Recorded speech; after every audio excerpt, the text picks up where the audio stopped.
Hi everyone, in front of me I've got iPhone Air and let me share with you how to block a number on this device.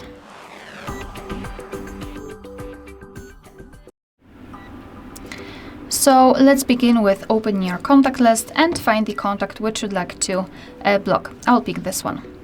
Then let's scroll down and tap on block contact, and your device is informing you that you will no longer receive any incoming calls or text messages from this number. So just tap on block contact, and as you can see we've got this characteristic icon here.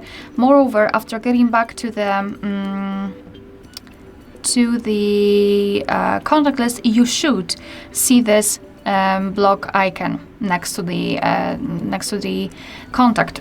For some reason we do not have it here, but that's okay, because after entering we can still see that the number has been blocked successfully. We can of course unblock it just by tapping on this option here to unblock the number. Sometimes the device will have some problems with unblocking the contact. As you can see, it is showing me the information that I will still now receive calls or messages, but just give it a second, it should unblock it properly.